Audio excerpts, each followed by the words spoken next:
Hello, and welcome back to the No Opinion News Network, where we give you the news and leave our opinions at the door.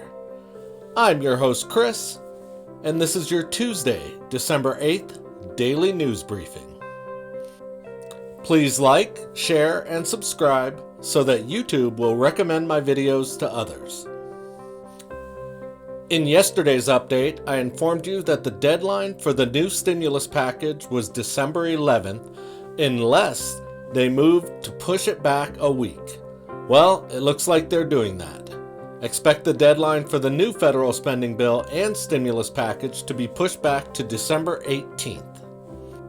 Senate Majority Leader Mitch McConnell, Treasury Secretary Steven Mnuchin, and White House Chief of Staff Mark Meadows are meeting today by conference call to tighten up some possible sticking points in the language of the $908 billion stimulus proposal.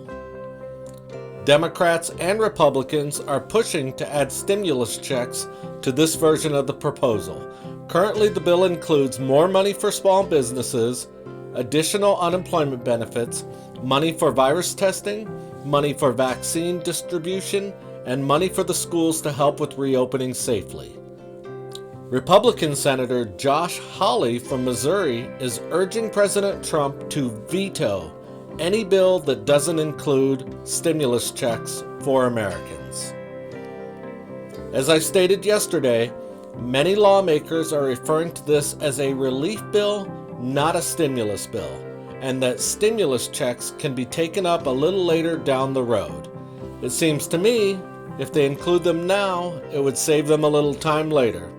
Just an observation. Millions of Californians are under a virtual lockdown as hospitals are filling up fast.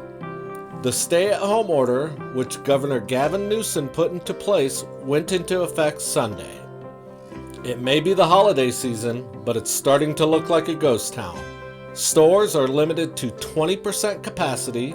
Hotels are being told not to take in tourists, only essential workers, and restaurants are not allowed to open for indoor or outdoor service. Restaurant owners fear having to close up for good with no revenue stream coming in. Californians aren't the only ones with their future uncertain. New York Governor Andrew Cuomo announced yesterday he will shut down indoor dining next week if hospitalizations continue to rise. Teams of FDA scientists have scrutinized tens of thousands of pages of data provided by Pfizer and Moderna as they apply for emergency use of their vaccines. The Food and Drug Administration posted a positive review of the Pfizer vaccine today and will hold a public hearing on Thursday. They will do the same thing next week for Moderna's vaccine.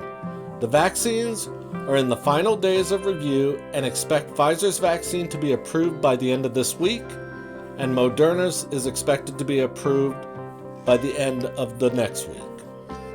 Dr. Deborah Birx and Dr. Anthony Fauci are both predicting a spike in new cases in the next couple of days due to the Thanksgiving holiday. Dr. Fauci also hinted that we haven't seen the worst of the virus yet, as we are coming up on another big holiday. It is expected that there will be the same or more travel over the Christmas holidays. Dr. Fauci has accepted Joe Biden's request to serve as his chief medical advisor. It is not sure what Dr. Birx's role will be in the new administration, but she stated she will be involved with the government in some capacity.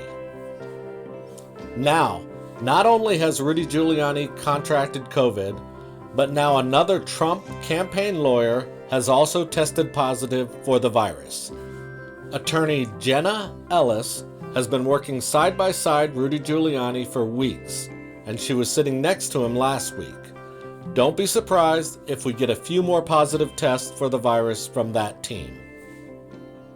The first person in the world, excluding those in the trials, has received the COVID-19 vaccine. She is Margaret Keenan, a 90-year-old grandmother from the United Kingdom. After getting the vaccine, she said, "I feel so privileged to be the first person vaccinated for COVID-19. She went on to say, "I can finally look forward to spending time with my family and friends in the new year after being on my own for most of the year." And in related news, President Trump is preparing to sign an executive order today that would prioritize Americans in getting the vaccine first. This would be the vaccines that were part of Operation Warp Speed. These companies took American taxpayer dollars to make the vaccine. The companies have stated they are ready to ship worldwide. It will be interesting to see how this is going to unfold. Current hospitalizations in the U.S. continue to rise and are at 102,148, with 20,098 in the ICU and 7,073 currently on ventilators. The United States is currently averaging 206,293 new cases per day and 2,302 new deaths per day. Worldwide, we are currently averaging 620,455 new cases per day and 10,834 new deaths per day. These numbers are from Worldometers and CovidTracking.com. I will leave their links in the description down below for you. And in some positive news, a rare Christmas star will be visible for the first time in 800 years. On December 21st, Jupiter and Saturn will align closer than they have in 8 centuries. Although not really a star, it has been given the name the Star of Bethlehem or the Christmas star due to the fact that the closeness of the planets create a shining point of light. The last time this happened was March in the year 1226. So keep your eye in the sky on December 21st. You won't see it again unless you are planning to live over 800 years. And on an interesting note, another monolith was found in Albuquerque, New Mexico. Unfortunately, vandals got a hold of this monolith, tore it down, spray painted it with graffiti, and now it's gone. Well, that's going to wrap it up for today. I want to thank you for tuning in to the No Opinion News Network. Please like, share, subscribe, and hit that bell icon so you know when I go live or upload another video. I'm your host, Chris, and this has been your Tuesday, December 8th, Daily News Briefing. Have a wonderful day.